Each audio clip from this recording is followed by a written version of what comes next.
Yo yo yo yo. Halo guys, bertemu lagi dengan gue Akbar Gozin di channel Jejak Digital. Kalau biasa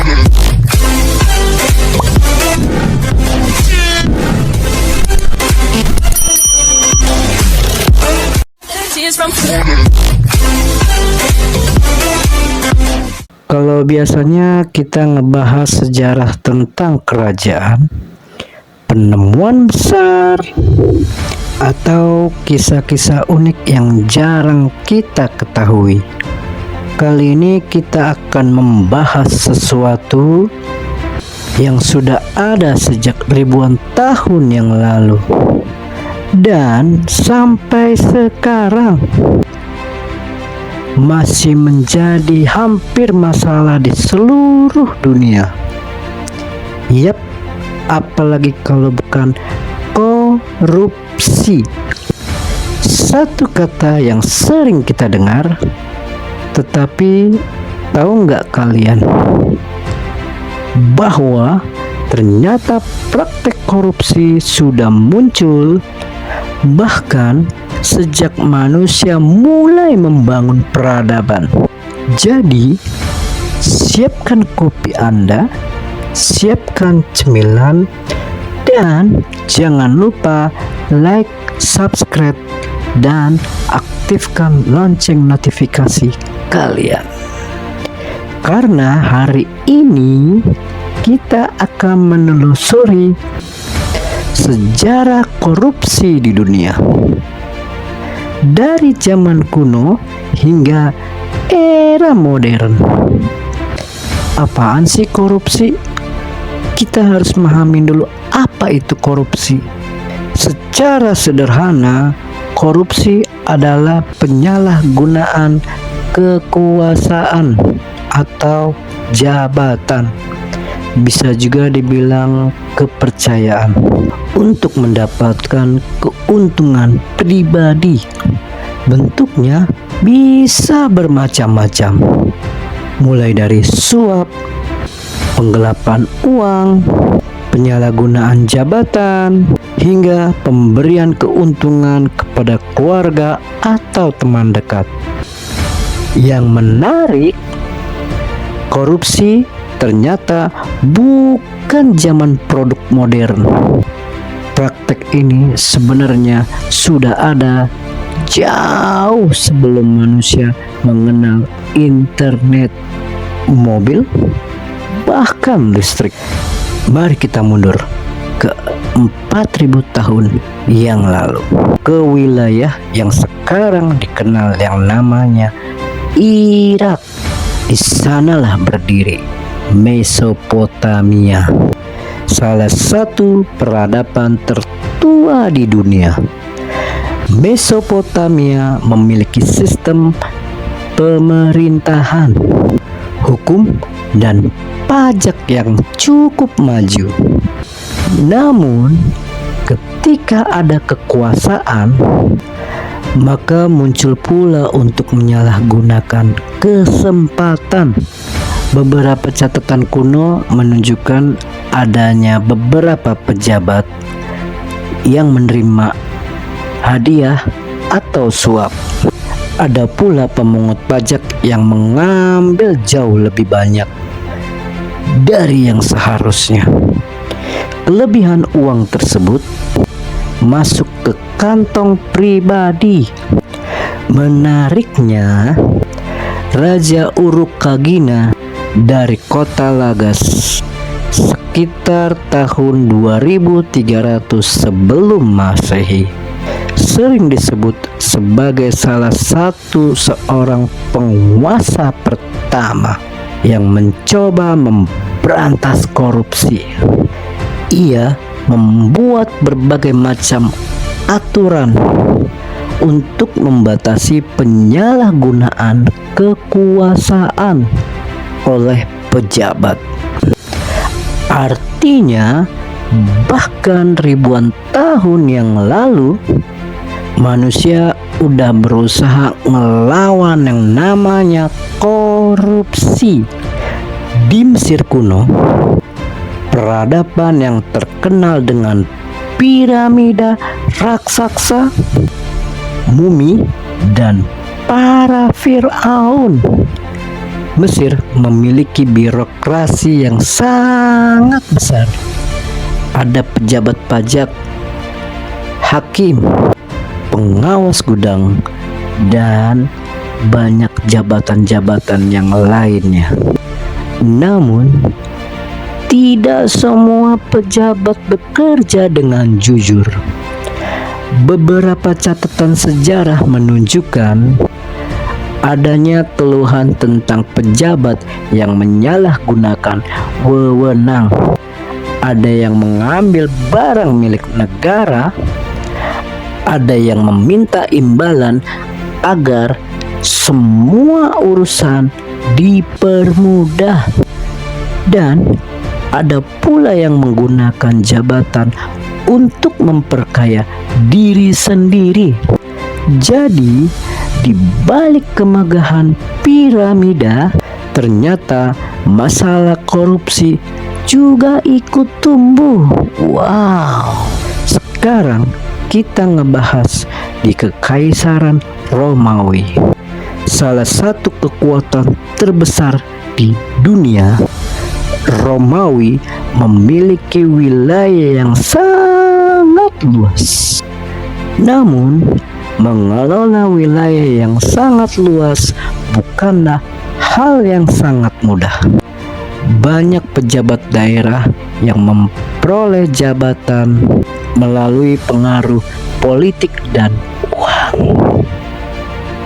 uang.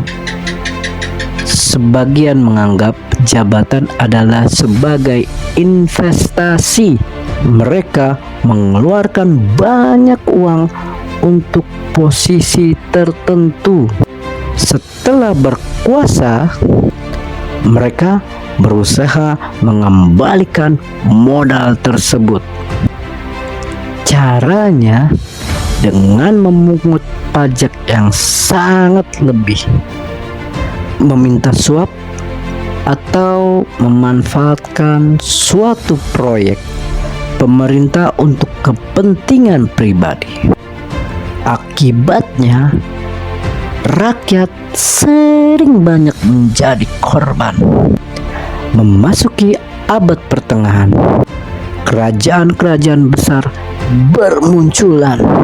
Kekuasaan bangsawan dan tokoh-tokoh berpengaruh semakin kuat. Di masa ini, praktek nepotisme semakin banyak terjadi. Apaan sih nepotisme?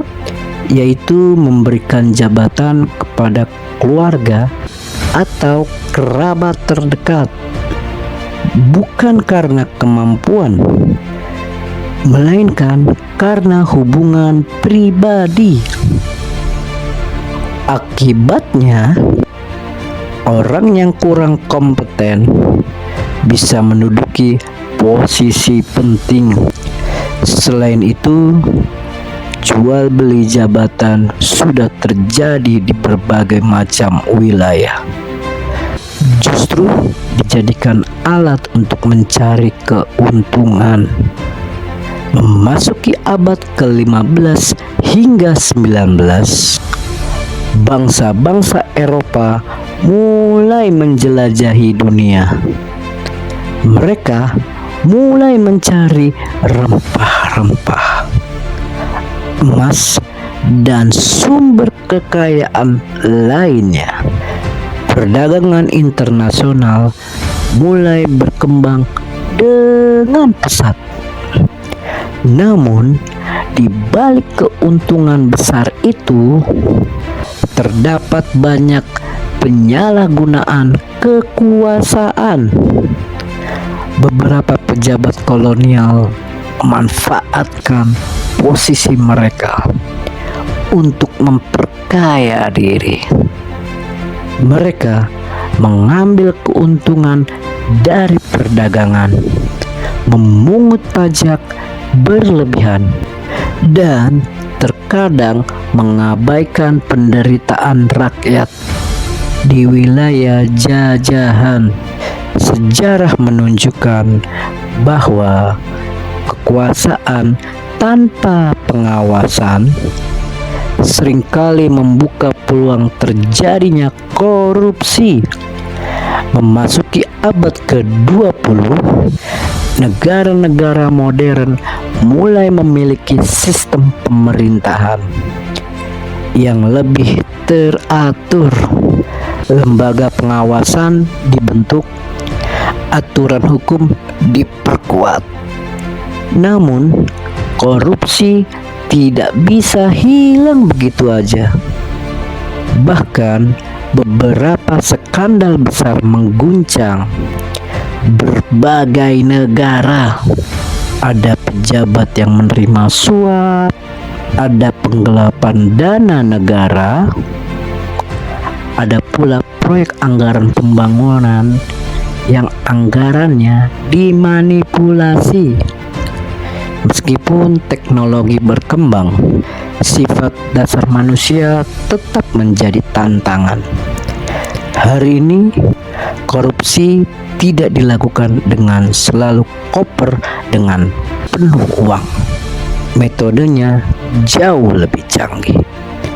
Ada rekening rahasia, perusahaan cangkang, pencucian uang, manipulasi proyek, pengaturan tender, dan berbagai macam cara lainnya. Teknologi memang berubah, namun tujuan utama si pelaku tetap sama, yaitu mendapat keuntungan pribadi dengan menyalahgunaan kewenangan atau jabatan. Kalau kita melihat perjalanan sejarah, ada suatu pelajaran penting. Korupsi bukan milik satu negara, bukan pula milik satu bangsa, dan juga bukan terjadi hanya zaman tertentu. Korupsi dapat muncul di mana saja. Ketika kekuasaan tidak diawasi, karena itu sejarah bukan hanya untuk dihafal, tetapi untuk dipelajari agar kesalahan yang sama tidak terus terulang. Menurut kalian, mengapa korupsi sulit diberantas hingga sekarang? Tulis pendapat kalian di kolom komentar. Jangan lupa like, subscribe, dan aktifkan lonceng notifikasinya. Karena di channel Jejak Digital, kita akan terus mengupas sejarah-sejarah yang menarik.